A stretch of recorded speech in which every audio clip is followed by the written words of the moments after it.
Vous avez réussi à faire la version avec une des abeilles brillantes. Ben regardez ceci, c'est la suite.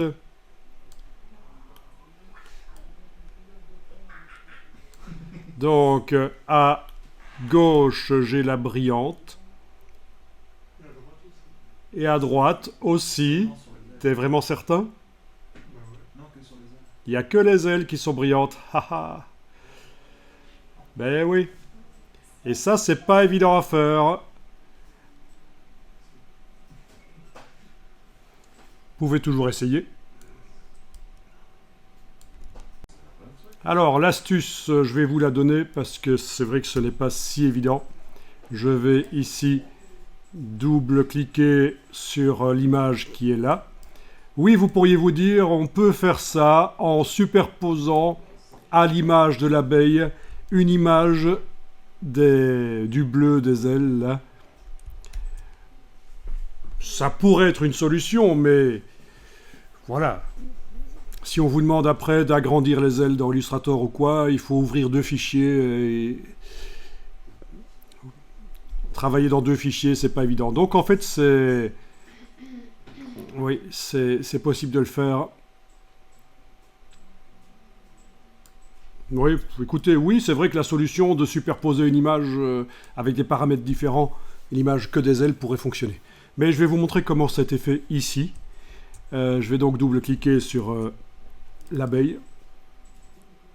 Et dans les paramètres donc pour l'image, on voit que dans la rugosité, le curseur est grisé et j'ai chargé une image du corps de l'abeille en blanc sur fond noir.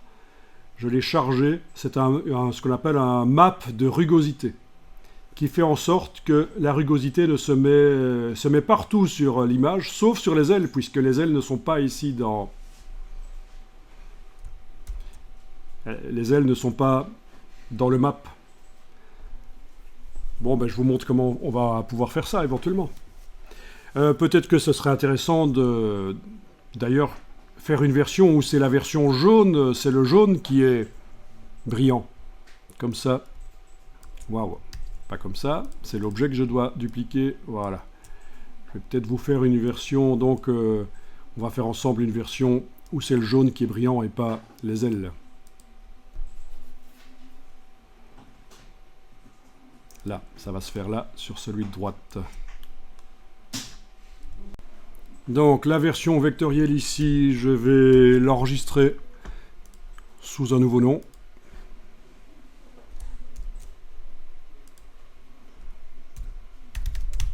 Je vais appeler ça jaune brillant.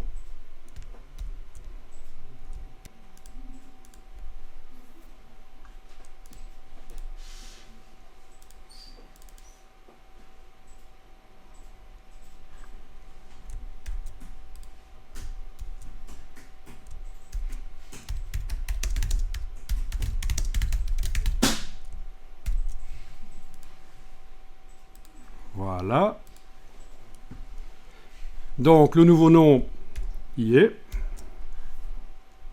Et donc il faut arriver à faire en sorte que, comme je n'ai pas encore fait, vous allez pouvoir tester aussi en même temps, hein, vous allez pouvoir le faire.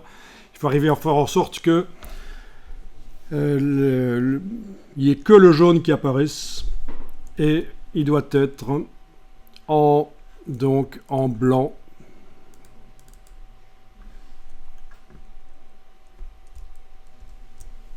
Non, c'est l'inverse. Il faut que toute l'abeille apparaisse, sauf le jaune. Toute l'abeille apparaisse en blanc, sauf le jaune. Bon, ben, ça devrait être assez facile à faire.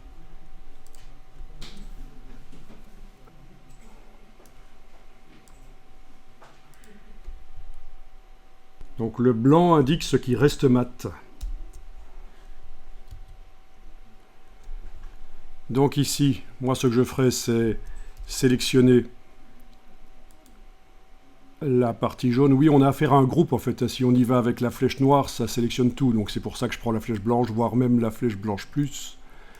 Donc le jaune là, on va le mettre en noir. Donc, couleur de fond, ça va être du noir. Donc, vous avez le nuancier, vous allez pouvoir changer la couleur jaune en noir. Il va falloir créer la couleur parce que le nuancier est vide. Nouvelle nuance. Est-ce que vous avez un nuancier qui est rempli chez vous?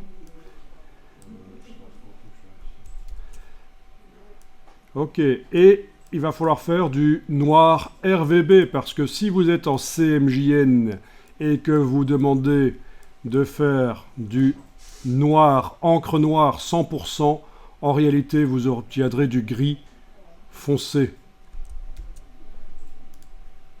Vous voyez? D'ailleurs on le voit tout de suite. Le noir que je viens de mettre là, il n'est pas noir profond, parce que il est, voilà, c'est du noir CMJN, donc il faut absolument, et là je redouble clic dessus, que ce soit du noir fait en RVB. Voilà, avec la touche Shift, je vais aller balancer tout ça à 0. Ah, voilà, ok. Et tout de suite, là, je vais verrouiller l'objet.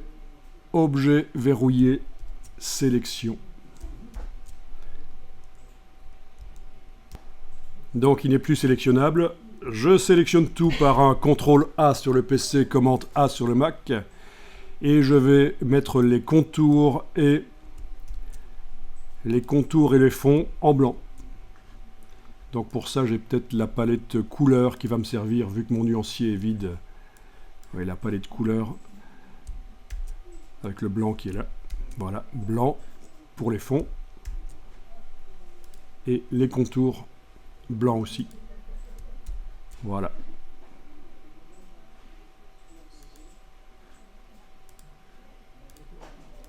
Ok.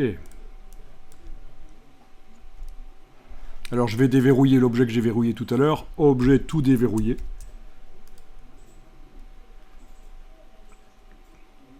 Il devait être en noir lui en fait. Pourquoi il est en blanc? Voilà. Il devait être en noir. Ah, c'est pas évident. Donc, ce qu'il faut, c'est que dans ce cas-ci, c'est le jaune qui va devenir brillant dans la nouvelle version là que je suis en train de faire.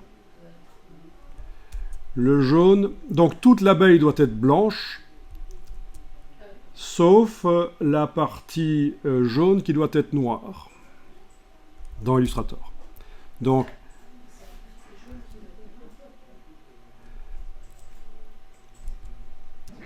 d'une manière ou d'une autre, voilà, il faut que toute l'abeille soit blanche, sauf la partie jaune qui est devenue noire. Ce qui est blanc, c'est ce qui sera mat, ce qui est noir, c'est ce qui sera brillant dans la map de rugosité ici.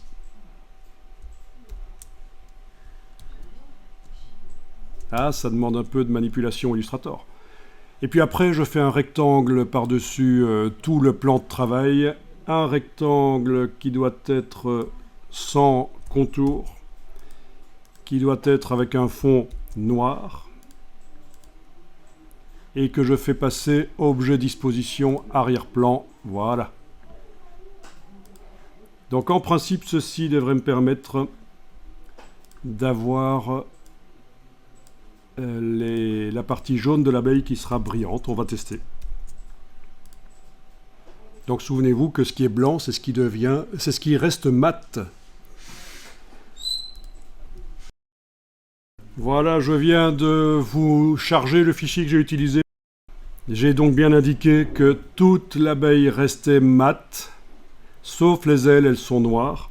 Et c'est ça qui m'a permis ici d'obtenir l'effet que les ailes sont brillantes, mais pas le reste. Et donc, ce qu'on vient de faire, c'est à peu près le même principe. Toute l'abeille est blanche, sauf ce qui doit être brillant, qui est noir. Je vais tester ça. Donc, je double-clique sur l'image. Voilà, je suis bien en train de travailler sur l'image. Je vais aller cliquer sur la map de rugosité. Je vais aller chercher le fichier.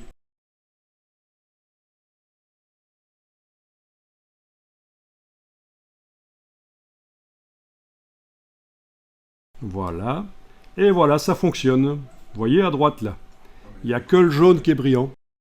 Il y a sans doute un petit problème au niveau du fichier Illustrator. Il va falloir que j'aille voir ce qui s'est passé là.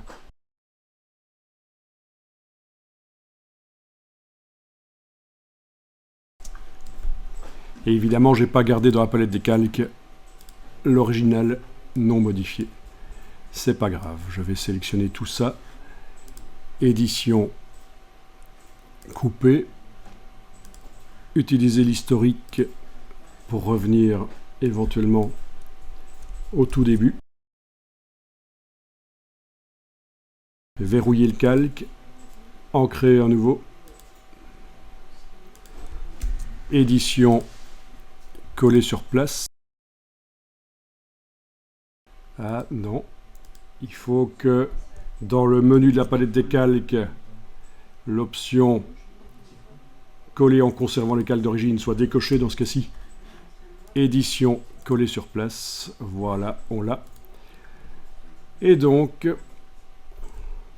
je vais peut-être aller temporairement rendre transparent le calque par la palette transparence.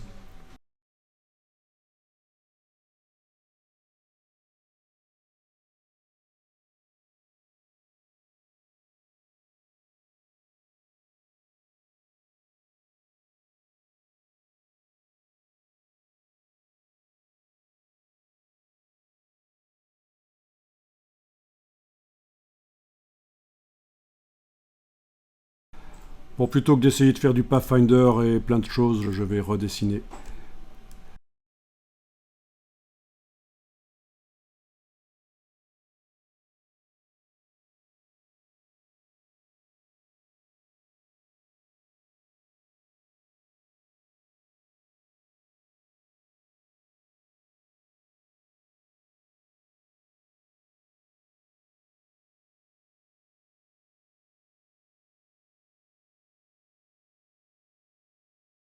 J'ai pas donné le détail de ce que je faisais trop dans Illustrator, parce que Illustrator vous est censé connaître et faire votre popote.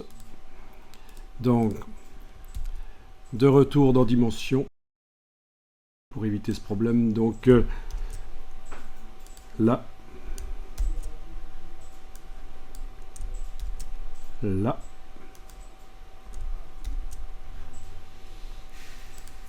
là. Voilà. Donc problème réglé.